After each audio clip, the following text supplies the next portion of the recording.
साथियों नमस्कार। कैसन बा। आज बात करेंगे धारा 7 पीसी एक्ट पे और कैसे ड्राफ्ट करें बेल एप्लीकेशन को। जब भी आरोपी जेल में होता है तो घर वालों का दबाव होता है कि जल्द से जल्द जमानत मिल जाए, एज सून एज पॉसिबल। पर कैसे मिलेगा बेल? कह देने मात्र से बेल नहीं मिलता है, उसके लिए स्ट्रेटेजी बनाना पड़ता है। तो आपको उन बिंदुओं पे काम करना होगा जो बहुत महत्वपूर्ण है, जो आपके पक्षकार को जमानत दिला सकते हैं प्रिवेंशन ऑफ करप्शन एक्ट पे। अमूमन ट्रेंड क्या है कि जब भी हम आर्ग्यू कर रहे होते हैं बेल को, तो सिर्फ हमारा एक ही फोकस है कि बेल चाहिए। आपको अर्जुन बनना होगा। मछली भले ही ऊपर है, पर पानी में देख के निशाना लगाना आना चाहिए मछली की आंख में। तभी श्रेष्ठ धनुधर कहलाओगे, श्रेष्ठ वक्ता कहलाओगे। तो लोग क्या देख रहे हैं? बेल को, मछली को। हमें देखना है मछली की आंख को, वो भी पानी के अंदर से। वो क्या है? अरेस्ट। और अरेस्ट क्या है? मूल है। अरेस्ट नहीं होते तो क्या बेल लगाना पड़ता? उत्तर है नहीं। इंसेप्शन पे अरेस्ट नहीं होते तो बेल नहीं लगाना पड़ता। फिर कोर्ट आपको सम्मन करता, तब बेल लगाना होता। तो जब मुसीबत आन पड़ी है सामने, उसके लिए क्या वर्कआउट करें, यह महत्वपूर्ण विषय है आज का। सबसे पहले हम जोर देंगे अरेस्ट पे, जिसको हम कहते हैं अटक मराठी में। हिंदी में कहते हैं गिरफ्तारी।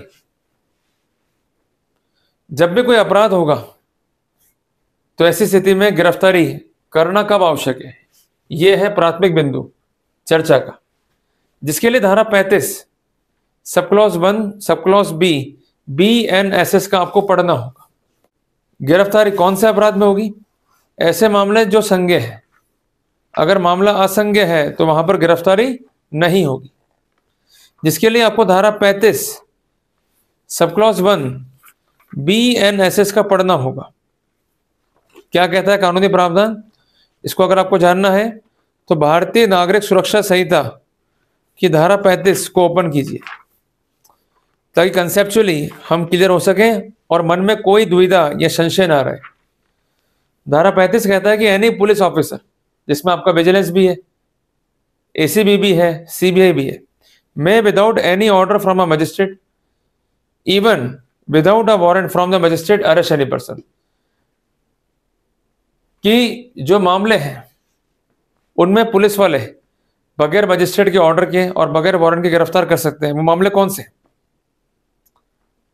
ऐसे मामले हैं जो कि संज्ञेय अपराध की श्रेणी में आते हैं। और ये लिखा भी गया है, if the concern person commit in the presence of police official a cognizable offence. और यही बनता है बेस ACB विजिलेंस का गिरफ्तारी के समय, कि सब हमारी उपस्थिति में अपराध हुआ है, गिरफ्तारी आवश्यक है। जबकि एम्पल जजमेंट है ऑनरेबल सुप्रीम कोर्ट के कि गिरफ्तारी रूटीन मैनर में ना करें। गिरफ्तारी की पावर होना और उसको एक्सरसाइज करना दो अलग अलग स्थिति है। जजमेंट है सिद्धार्थ बनाम स्टेट ऑफ उत्तर प्रदेश, और जजमेंट है वर्ष 2021 का। बेसिक रूल क्या है? बेल का है, जेल का नहीं है। तो फिर जेल क्यों? प्रश्न यही तो है। जो गाइडलाइंस बनाई है ऑनरेबल सुप्रीम कोर्ट ने, क्या समझ में नहीं आती पुलिस को? बेसिकली जो डिस्क्रिशनरी पावर है उसको जिस तरीके से एक्सरसाइज कर रही है पुलिस, उसके जो पैरामीटर हैं उसको आप पढ़िए एक बार। वो पैरामीटर क्या है? धारा 35 सब क्लॉज 1 सब क्लॉज B में, कि गिरफ्तारी कब आवश्यक है? To prevent such person to commit any further offence. जब आपने अपराध ही कर दिया तो फर्दर ऑफेंस आप क्या करोगे? तो ऐसे सिनेरियो में क्लॉज A हमारे केस में लागू नहीं होता है। क्लियर है बात ये? दूसरी बात है proper investigation of the case. जब आप ट्रैप ही हो गए तो इसका मतलब क्या हो गया? Investigation about to cease. अब तो रहेगी सिर्फ औपचारिकता है कि जो रिमेनिंग गवाह है उसके बयान रिकॉर्ड करने हैं धारा 180 BNSS के हिसाब से। सो क्लॉज नंबर B पे भी हम लोग हिट कर सकते हैं। अब आता है clause number C, to prevent the person to cause the disappearance of the evidence. कि कोई भी एविडेंस है वो डिसअपीयर ना हो पाए, उसको रोकने के लिए गिरफ्तारी आवश्यक होती है। पर क्या हम लोग ऐसा कोई काम करते हैं मौके पे? उत्तर नहीं। जब भी ACB आती है, विजिलेंस आती है, या कोई भी टीम आती है, पकड़ती है, तो वहां पर आरोपी घबरा जाता है, ये लिखते। उसने पैर पकड़ लिए, ये भी लिखते हैं। माफी मांग ली, ये भी लिखते हैं। बेहोश सा होने लग गया, ये भी लिखते हैं। और इनका ये भी कहना होता है कि उसने ये कबूल लिया कि मुझसे गलती हुई है। जब कबूल रहा है, सहयोग कर रहा है, तो it means he is cooperating. This indicates that he is not going to cause disappearance of the evidence. और इसका अगला अध्याय है टैंपरिंग करना, खुर्द-बुर्द करना, वो स्थिति में दिखाई नहीं देती है, तो ये भी एक महत्वपूर्ण बिंदु है। क्लॉज नंबर डी है टू प्रिवेंट एनी पर्सन, उसको रोकना आवश्यक है ताकि वो किसी व्यक्ति को इंड्यूसमेंट ना दे पाए, थ्रेट ना दे पाए, प्रॉमिस ना दे पाए, जिसको केस के फैक्ट्स के बारे में जानकारी है। जब आपने जांच ही कर ली, सारी स्थितियां फाइल पे आ गई हैं, आरोपी किसी को धमका नहीं रहा है, किसी को थ्रेट नहीं कर रहा है, किसी को वायदा नहीं कर रहा है, चूंकि वो अभी कस्टडी में है, तो ऐसे सिनेरियो के अंदर क्लॉज नंबर डी भी लागू नहीं होता है। और क्लॉज नंबर ई है कि उस व्यक्ति को रोकना, to flee from course of justice, कि वो कंसर्न कोर्ट की प्रोसीडिंग से भाग ना जाए, इसलिए भी गिरफ्तारी जो है आवश्यक होती है। तो मोटी मोटी बात यह है कि पांचों क्राइटेरिया पे ये देखो कि केस कहां तक फिट बैठ रहा है। अगर ये क्राइटेरिया फाइल पे नहीं है, रिकॉर्ड पे नहीं है, तो आप इन बिंदुओं को आधार बनाओ अपनी पिटिशन पे कि अरेस्ट किया है क्यों, अनावश्यक रूप से बेल जो है लगानी पड़ रही है, और जो अक्यूज की लिबर्टीज हैं उसको भी जो है अफेक्ट किया गया। किधर है बात ये? एक महत्वपूर्ण जजमेंट है, उसको आप नोट डाउन कर लो। जजमेंट है माता प्रसाद बनाम स्टेट ऑफ यूपी।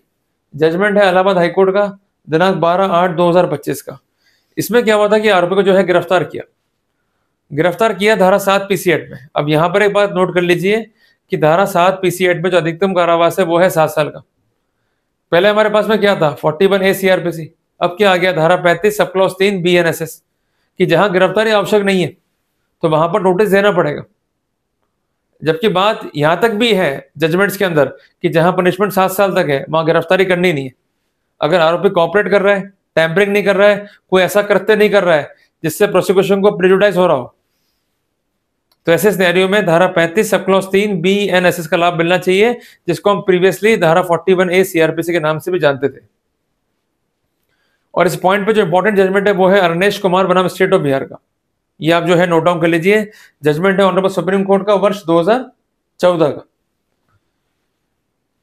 इसमें जो आरोपी हैं वो 3 हैं। कहना यह था कि जो कंसेंट थ्योरी है प्रोसिक्यूशन की, उसके अकॉर्डिंगली ये माना गया कि डिमांड हुआ है ब्राइब का और उसको एक्सेप्ट जो है किया गया। कहना यह था एप्लीकेंट का कि मैंने कोई अपराध नहीं किया। कहना यह था एप्लीकेंट का कि मेरे पार्ट पे कोई डिमांड नहीं है, कोई एक्सेप्टेंस नहीं है, और जिन्होंने डिमांड करी थी और जिनका एक्सेप्टेंस है उनको जो है बेल मिल चुकी है। मैं तो पब्लिक सर्वेंट भी नहीं हूं, जबकि धारा 7 पीसी एक्ट के लिए पब्लिक सर्वेंट का होना आवश्यक है। तो ये लीगल पॉइंट था जिसको आर्ग्यू किया गया। मेरा कोई क्रिमिनल एंटीसीडेंट नहीं है, मैं लंबे टाइम से जेल में हूं, इन्वेस्टिगेशन पूरा हो चुका है, और अल्टीमेटली मैं लगाई गई समस्त शर्तों के लिए अनुपालना हेतु तैयार हूं। इस केस में कोर्ट ने सारी स्थितियों को देखा और आरोपी को जो है बेल का लाभ दिया। जो एडिशनल फ्रेमवर्क आया वो क्या था कि कोर्ट ने कंडीशन लगा दी धारा 480 सब क्लॉज 3 BNSS की लाइट में कि आप गवाहों को टेम्पर नहीं करेंगे, किसी एविडेंस को जो है डिसअपीयर नहीं करेंगे, किसी को प्रॉमिस देंगे, किसी को इंड्यूस नहीं करेंगे। तो ये अपन अभी कहां पढ़ रहे थे, धारा 35 सब क्लॉज 1 सब क्लॉज B में। तो कहने की बात यह है कि कोर्ट की मंशा भी क्या है कि आप भागे नहीं, जब भी इंडिया छोड़े तो कोर्ट की परमिशन लें, गवाहों को टेम्पर नहीं करें, डिसअपीयर नहीं करें, और नियमित रूप से कोर्ट में जो है हाजिर होते रहे, या किसी ऐसे स्थान पर हाजिर होते रहे जो कोर्ट ने आपको स्पेसिफिक किया है। तो धारा 35 सब clause 1 sub clause B is equivalent to section 480 sub clause 3 of BNSS। Clear हो गया? तो जब भी आप आर्ग्यू कर रहे हो इन बिंदुओं को इंकॉर्पोरेट करें, इससे चांसेस बढ़ जाएंगे बेल को प्राप्त करने के। इसके अलावा आपका एग्जैक्ट रोल क्या है उसको आपको आइडेंटिफाई करना है, और आप पब्लिक सर्वेंट है या प्राइवेट व्यक्ति है इसको जो है आपको आइडेंटिफाई करना है। अगर एक से अधिक को अक्यूज्ड हैं, उनको बेल का लाभ मिला या नहीं मिला उसको आइडेंटिफाई करना है। उनका रोल आपसे अधिक है या कम है उसको आइडेंटिफाई करना है, ताकि हम रूल ऑफ पैरिटी में जो है बात कर सकें। इसके अलावा रियल डिमांड क्या है, क्या डिमांड स्पेसिफिक है, डिमांड कॉन्कॉक्टेड है, डिमांड हाइपोथेटिकल है, डिमांड सजेस्टिव है, इस पर हमें काम करना होगा, तभी राहत मिलेगी, अदरवाइज राहत नहीं मिल सकती। क्लियर है? मुकदमा टेक्निकल है भाई, तो टेक्निकल तरीके से ही आर्गुमेंट करना उचित है। अगर आप जल्दबाजी में बहस करोगे, बगैर सिर पैर के बहस करोगे, नुकसान आपका ही है। और एक बात और नोट कर लो आप कि कोशिश ये करना, अगर ट्रैप का अमाउंट ज्यादा है उस कंडीशन में आपको बेल मूव करनी है after filing of chargesheet. After filing of chargesheet you are having chance to get a bail on dominant side. Despite of moving the bail in the routine way, कि जल्दबाजी करी, 2 बंदे की bell बनाई और court में जो है चिपका दिया अपन ने, ऐसा नहीं होना चाहिए। ढंग से बेल को बनाओ, एक एक पॉइंट को कवर करो, और जहां भी रोल आ रहा है उस पर तो विशेष आपको जो है स्पेसिफिक करना है अपना डिफेंस, अपना तर्क। अदरवाइज कोर्ट क्वेरी करेगा, जवाब दे नहीं पाएंगे तो मतलब रहेगा नहीं। तो लीगल बिंदु और फैक्चुअल बिंदु को मिलाकर आपको आर्ग्यू करना है। और मेरी एक बात सदैव ध्यान रखना, प्रोसिक्यूशन बहस करेगा फैक्ट्स के ऊपर। कभी भी चले जाना कोर्ट में, देख लेना इस बात को, प्रोसिक्यूशन बहस करेगा फैक्ट्स के ऊपर कि इसने गंभीर प्रकृति का अपराध किया है, ये दोषी है, पापी है, इसको सजा दे दो, इसको फांसी लगा दो। पर आपके लॉ पॉइंट्स क्या हैं, आपके लीगल अधिकार क्या है, इस पर बात करेगा नहीं प्रोसिक्यूशन। और आप वो गलती मत कर देना, because you are a defence. सबसे पहले शुरुआत करनी है केस की कि रियल मोटिव क्या है, धारा 7 के जो एलिमेंट्स हैं वो सेटिस्फाई हो रहे हैं या नहीं हो रहे हैं। इसके अलावा एफआईआर में डिले तो नहीं है। चौथी बात, आपका रोल कहां से शुरू हुआ। पांचवी बात, स्पेसिफिकेशन क्या है अबाउट योर रोल। छठी बात, क्या आपने गिरफ्तारी के समय टेम्परिंग करा या नहीं करा। यह धारा 35 सब क्लॉज 1 सब क्लॉज BNSS की कोई शर्त का उल्लंघन किया या नहीं किया। ये सब क्लिंचिंग पॉइंट्स हैं जिस पर काम करना है, तभी बेल का लाभ जो है आपको मिल पाएगा, अदरवाइज सफलता नहीं मिल पाएगी। जल्दी मिलते हैं एक नए टॉपिक के साथ। टिल देन, जय हिंद, जय भारत।